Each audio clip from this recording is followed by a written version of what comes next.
Okay, we are now live streaming on YouTube. So welcome everybody, and thank you for being able to be on this steering committee. We as a city appreciate all our volunteers, and we appreciate those of you who are here tonight in a volunteer capacity to help us with the steering committee regarding the Career Academy at the Summit. And so I'm going to just ask everybody to go around the room one at a time and just introduce themselves for the public that are watching. And I'm going to turn the meeting over to former Mayor Mark Boughton, who's the chairman of this committee. He has graciously agreed to chair this. Probably nobody here that has as much intimate knowledge about this project, except for maybe Antonio and his staff. So I'm going to start with Sharon Calitro in my upper left. Hi, Sharon Calitro. I'm the planning director for the city of Danbury. Okay, Mr. Visconti. Hi, Fred Visconti, representing the city council. Okay, David St. Hilaire. David St. Hilaire. I'm the director of finance for the city. Okay, Antonio. Antonio Adirola, public works director, city engineer. And who do you have Dan with you, Petrovich. Antonio? Sorry, Dan Petrovich, engineer for the city of Danbury. Okay, and then former Mayor Boughton. I don't think you need any introduction, but for somebody who may not have met you before, here's your shot.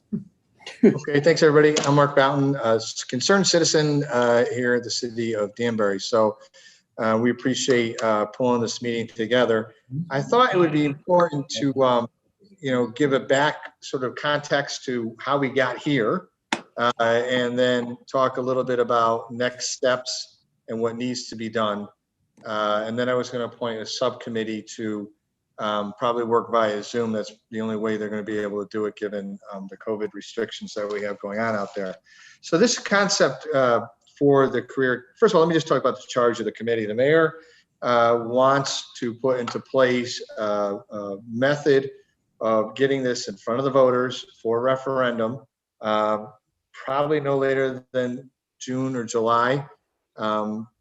Not sure exactly how the referendum will take place or what executive orders may or may not be in place at that time.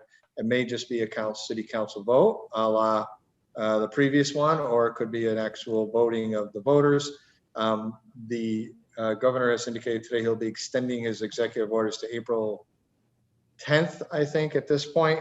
So, and then they're going to evaluate it there depending on where we are with numbers and things like that. So that there are a lot of unknowns. It makes our engineers like Dan and Antonio very nervous because they don't like unknowns. Dave St. Hilaire doesn't like unknowns.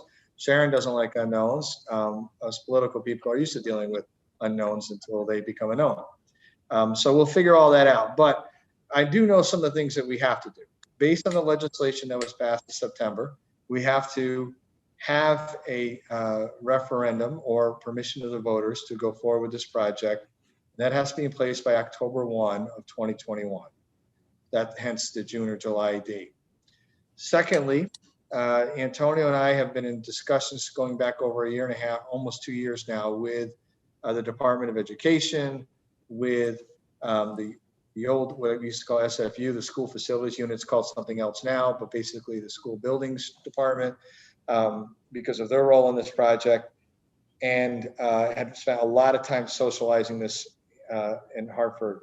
We've also socialized this project with the General Assembly, which I believe, I can't speak for them, but they've been very supportive and have indicated their support already in getting this done. We've also had discussions with, and things like tours with council members, General Assembly members, interested residents of the actual building itself, and that may be something later on that we do. So our next step is we have to set up for a referendum. We've got to understand what that referendum is going to cost. We have to negotiate a deal in two parts. Really, this is a two-part contract. The first one is for us to buy 3 pods of the summit. That's one price. And then we have to renovate those 3 pods to a school, which we've done preliminary drawings and things to give people an idea what the vision is. So that's 2 pieces to this contract. First one is purchase. Second one is renovate. Okay, so not quite what we had discussed earlier, which was the owner of the building goes and builds it all out, and then we show up with a check and buy the building. It's a little bit different, and that's because the state, understandably so, wants, it's their money at the end because they'll be reimbursing us, wants to have a hand in this process and how it goes forward. So this is the only way this is going to work. But there are a lot of things that have to happen for us even to do that. To present a cost to the voters, while we have an 80% commitment for reimbursement, David St. Hilaire needs to know what is it if we never got any reimbursement. That's in the state statute. So we've got to come up with a complete price. Two, that vote has to be successful at both the city council level and, if needed, at through the voters of Danbury. And then we need to go ahead and execute the project. Now, why are we doing this at the summit? One is that we found that it's probably the most convertible building that we have to be able to accommodate the amount of students that we need to put there, and also to do it quickly. We have a bubble of students that are coming through in the next 3 to 4 years that if we're not ready for, we are just not going to have space for them. So even though we're down a little bit this year, that's not necessarily going to be a trend. And we don't think that'll be a trend over the next few years. There are some years we've been way up, as David will tell you. There are other years it's been flat, but it all kind of evens out in the end. It's a funny phenomenon to watch that. So the charge of this committee is to set up that deal, put everything in place, and 2, prepare for the referendum, and then we're done. We're not doing curriculum. We don't design the curriculum. We don't design how the building will flow with the curriculum. All that's done by a Board of Ed group. They brought in their own consultants to design the curriculum for this project. And then, as Freddie knows, we set up a building committee once we have approval from the voters in the state to move forward. And the building committee will actually sort of monitor and meet with Antonio to go through the progress that the contractor has. Now, they're using a unique model here, what we always call the design build model. And maybe Antonio might want to speak to that a little bit about the construction. It's a little bit different. It waives some of the requirements because of the timeliness here that we've had in the past in terms of bidding. So, Ann, I don't know if you want to chime in here at all. Sure. Just going to gently take this off so I can talk. The way the special legislation was written, section 6, item number C, is they specifically describe a design-build delivery process, which we've used in the city of Danbury and I've used in other municipalities. It is a system which usually generates very quick results because you are literally building and designing sort of at the same time. So it does move projects along very quickly. As Mark said, to do a project of this magnitude and have it ready for occupancy when this blip hits, we probably should have almost got going 6 months ago. So this design process and this construction process will allow to expedite the build out. The other beautiful thing about the summit is that 90% of the square footage that we need is already constructed. We are doing an interior fit out of it. There is going to be a small 25,000 square foot addition that's going to create a lobby area on the ground floor and also create a gymnasium, which we were not able to accommodate. Looks like we're going to lose our phone, aren't we? Hit low power if you can. Okay. So yes, that is the design and construction process that's in the special legislation that I need to work with the state to finalize, and also they need to develop a pilot program for us to actually do all of this, since the current process and the construction grant paperwork today doesn't really reflect this type of a process. Okay. And we did have conversations in the last 48 hours with the state. they really want a little bit more, less than architectural drawings, but they want sort of an in writing proposal to them that they can, get their arms around. I think we're actually have to print it out, FedEx it up there, as well as email it to make sure that it's signed for, and or I can even bring it up and deliver it, I guess. But the point is that they want something in their hands so that they know exactly, because it's so unique, right? So we know that when a system is used to doing something one way and now we're going to try and do it another way, everybody needs to make sure that they're in the loop. So that would have to include purchase price, construction price, and then finally what our referendum and voting process would be. Some of that will be, we're just going to call it, for purposes of this meeting and for future meetings, a referendum. Whether it goes to just the council or it goes to the voters is immaterial. We'll work that out with Les whenever that snapshot of that time is in terms of COVID and all that other stuff. Now we do have, there is a zoning, I wouldn't call it an issue, but a zoning thing that we've got to resolve. So Sharon, I didn't know if you wanted to jump in a little bit. Yeah, well, I'm not that familiar with, this is the first time I actually heard about buying pods. So we need to look at what this looks like at that site, because they just got a master plan approved for use of that building with all the space kind of allocated. There is, and we have P&D regs that we have to comply with. So I need to, which doesn't include these grade levels. So I really need to get my hands around, what this is, what it looks like on the site, to see what we're going to do about the zoning, because they've maxed out their, I don't know, these pods they're taking, are they part of what they had allocated excuse me, for the non-residential component, or are they taking it out of the residential component? Because it's my understanding they were going to cut down the residential component. okay, because they still need a minimum of 250 to be considered a P&D, 250 units. So Yeah, they I think only they had were going to. 4. So Right. yeah, I think just they were don't gonna know knock what this down to looks like. 250. Yep. Yeah. So that, I think that's another track we're going to have to follow as we go through here. But the last conversation I had with them before I left office was they were going to knock it down to 250 to make sure they were going to come in and amend the master plan for accommodation of the school, obviously in consultation with you and your staff before they do that. That all has to happen before. But they were aware that that's something that they've got to work on. Right. And they also, they maxed out on their non-residential square footage. So, I think they're 7,000 square feet under, that's it. So even if they take the residential pods, this is a non-residential use and they've maxed out on that. So we're going to have to figure out what to do about that.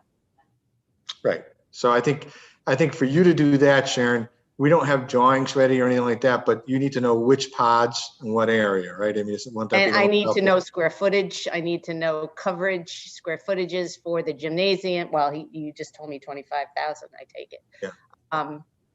Yeah, I'm going to need to know all of that. Okay. So Ann, do we have anything pulled together that we can get over to Sharon? I do. I have which pods are planned to be utilized, which are pods Q, R, and P. I also have a very preliminary layout of where the addition is going. And then I have a layout of the interior space, which you probably don't really care for. Total square footage is about 210,000 square feet that will ultimately be converted into a 6 to 12 career academy. Yep.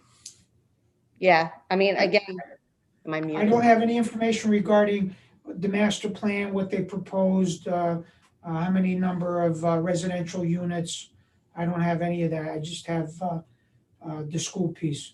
Yeah, no, that's fine. I'm obviously very familiar with what the amendments they just did last year or the year before to accommodate their retrofit of the building. And so that allowed them to go to 75% for non-residential use within the building, which is 1.287, something like that.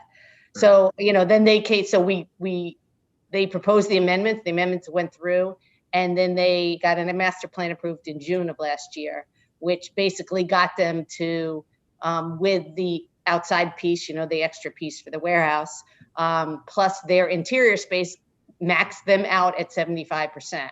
So now we got to deal with, we just have to stare at it for a while and think about it. How to deal with an additional 210,000 square feet, because that does not comply with the regs, even if you take it from the residential pod. So we're just going to have.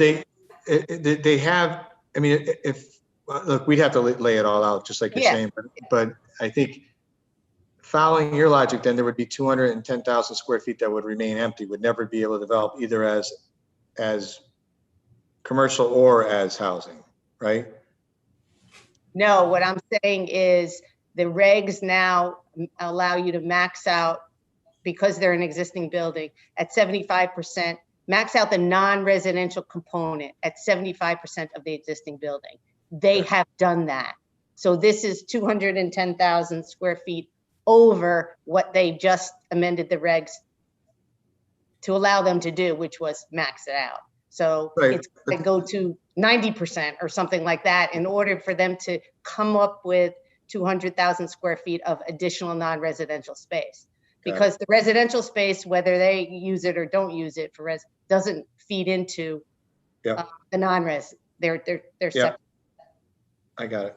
So I think what we do then is we got to get to Sharon, whatever preliminary stuff that you have from them, Antonio, just get it up there so she can start noodling this before we get way down the road. Yeah. Because this has to go in tandem as we work our way through the process. So we'll do that for you, Sharon. Okay. Definitely knew that there were I knew there were some issues out there, so appreciate your thoughts. So what would you say the next steps based on your conversation with the state would be, Antonio? Do you want to? So they're looking for a lot of information, and they're looking for a lot of information very, very quickly. I've already started to, upon the completion of our call today, we contacted the developer to start talking about the condominiumizing of this building, which is obviously something of a of an interest for the state, because they've never done a school that's under a condominiumized ownership. So we need to start looking at exactly how much we would own once we purchase Pod Q RMP. They want to know every bit of detail on common areas, total ownership limits. They also would want to take a look at the condominiumized, I guess they call them rules or establishment of a condominium board for this entire facility. Yeah, I don't think they have one. So that's something that I've already spoken to the developer about. They are working on it. They realize that if this goes through, they would definitely have to do that. The other step comes down to getting through basically the state giving us some sort of guidelines on how they want us to go through this process. We clearly, in the special legislation, it says that they will be providing the guidance for doing this pilot program. They don't quite have that guidance document put together, and quite honestly, it doesn't look like they're too quick to volunteer to get that put together, which most likely means we would have to do it, send it up to them, knowing kind of how they operate, knowing kind of what their existing protocol is for a standard school project, and then beg to be squeezed in there somewhere. So that's going to take quite a bit of work to try to get done. And hopefully we'll try to do it in a way that we don't ruffle their feathers. But there is an incredible deadline, Mark, that you brought up. The deadline was discussed today. It is by October 1st. We have to do a formal, complete submission of an application. That doesn't exist right now because this has never been done before. So we can't utilize any existing applications that are on the website for the state grants program. They told us they actually want to see an application by September 1st. So it can be vetted out and we can make any final tweaks in the month that we have to meet the deadline. Anything past October 1st would basically render us unavailable for this upcoming grant fulfillment. So it's super critical. I think the timeline that you described for, for establishing a referendum, it works out pretty good. Again, that may seem far, but as David and everybody else that's done these referendums knows, this is like a big hurry, get it done. So we do need to kind of work quickly through that.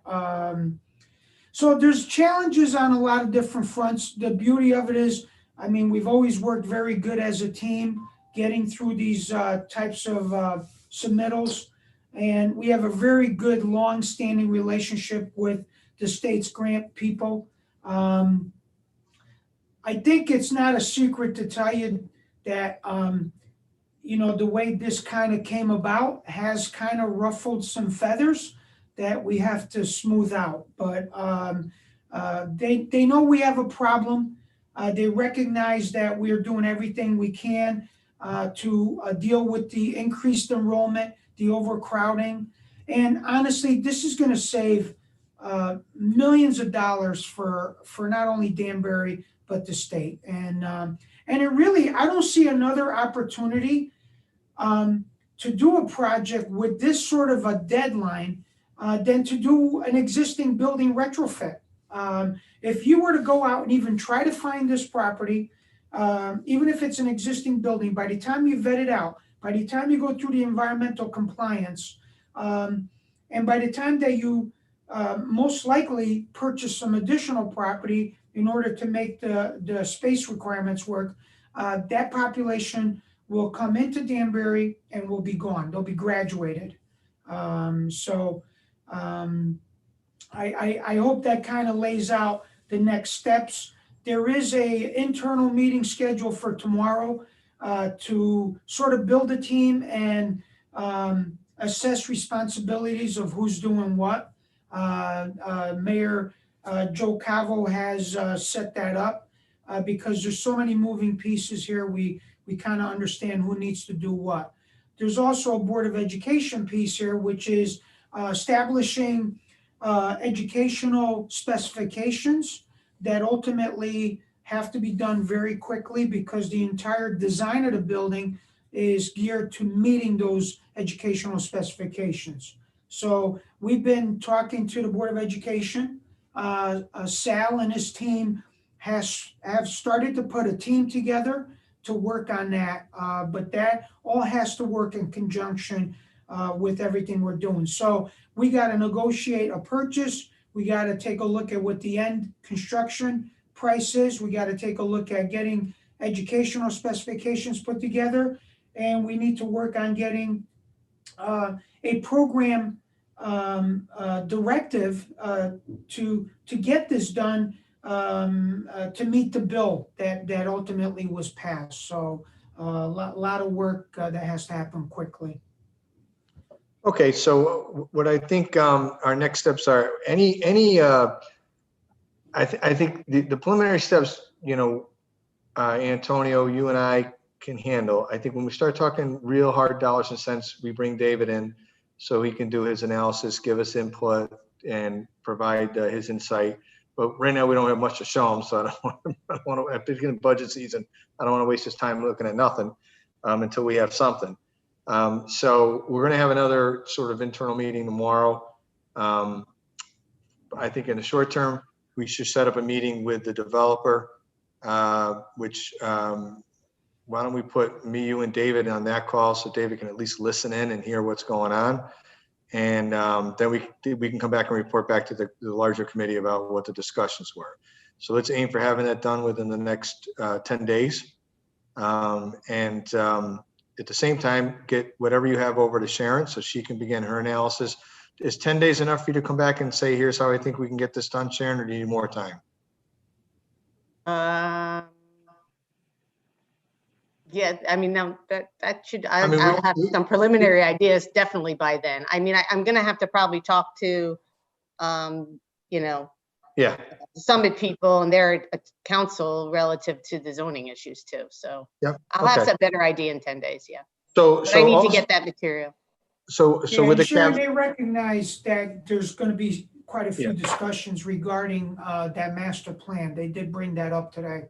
Yeah, Okay, it's just, so- but it's just not the master plan. It's also like our base zoning regulations. So, and they're related, but unrelated. I mean, you have to meet zoning in order to be able to get a master plan approved. So Right.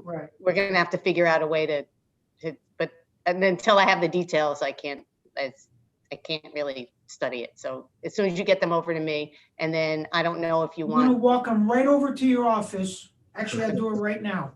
But Good. I got them right here. okay, and then, so I think at the next meeting, Sharon, just have concepts. That's all they are, with the caveat that these are concepts, and I haven't thought, so we all know that this is just an idea or a thought. So, but it'll help us narrow down what the issues are, and if we have to go back to the developer, we will. And we need to meet with those guys probably beginning next week. Can we set something up? We'll do a Zoom call with them. You want to talk a little bit more tomorrow because we'll be on the call tomorrow. Yep. And then, Freddie, to the extent that any of the council members have questions on either side of the aisle, you can certainly feel free to report into both caucuses. This is what's happening. If they don't want to watch this or they're too busy, just questions are going to start bubbling up because everybody knows we're under a timeline. And then at some point, I'll bring in the legislative delegation so they understand where we are with this and where we're going. I did talk to some of them already. Everybody's on board. This is not a political thing. It's not political. It's about taking care of our kids and making sure they have room. So I think that'll all work out. Great. Mayor, go ahead, Dave. Yeah, important thing to note on the timeline is that we go out for issuances in July. So that's the reason why that's important is if we're going to go out for a referendum, it's important to do that in June because we do our sizing in June. And I assume we're going to need cash for the project, assuming it's approved by the voters. So we'll have to wrap that into the July issue. It doesn't, certainly that would streamline the process for Antonio to get going as soon as we have the approval. And we're just talking about sizing prior to this call, Antonio and I, and certainly this will be a big part of it if it's approved. So. However, if the referendum is in July, we'll have to go out for another issuance in the fall timeframe. So then why don't we really try to do something in June? I always like to do referendums before schools close because schools are on people's mind. Graduation just happened. People, so let's try to make that a goal that we get. And I've talked to Les. I think, Freddie, we have to bring something to the council by March, and I'm going to assume 30 days for a review by the council in the month of March, ad hoc or committee of the whole, whatever we decide to do, and then final approval at the April meeting to send to referendum. So I think that's doable because we need to know what it's going to cost, but we don't need drawings that show the 5th floor and which room goes where, which door is where. That comes later anyways. And I would recommend early June because we actually meet with the rating agencies usually about the 3rd week of June, and we'll have to be able to discuss this at that time. I also think next time, whoever Taylor, and Ant, let's follow back up with Sal because I want to get some current projections for enrollment. Just to make sure that we're not, because we won't get reimbursed if we're overbuilding. He was clear with us more than once that we were up there. And we don't want to underbuild either. But I think, there could be maybe a very small potential that we won't need quite as much space. I just want to make sure we're on point with the space with these guys and if they've done any updating of their numbers. Mark, we just brought that up to him. He has Malone and McBroom updating those numbers. Very difficult to do during COVID times, I know. as you probably have heard. But right now, the projections are still solid, but they are really referencing when all the kids were in school and they were having regular registry. But we are expected to get an updated report, I think, next week. Okay, great. That's great. Then you know what? Let's have at the next meeting. Let's just get an update and a briefing on those. I just want to see. I think the mayor needs to see those. I need to see those. David needs to know that to know what direction we're heading into over the next couple of years. All right. So Yeah. between the two of you, and I can call Sal too. I don't mind calling. He may just be having a technological difficulty tonight. There's some internet service down all over the East Coast. Great. Okay. So does anybody have anything else? Mayor? Okay, you're muted.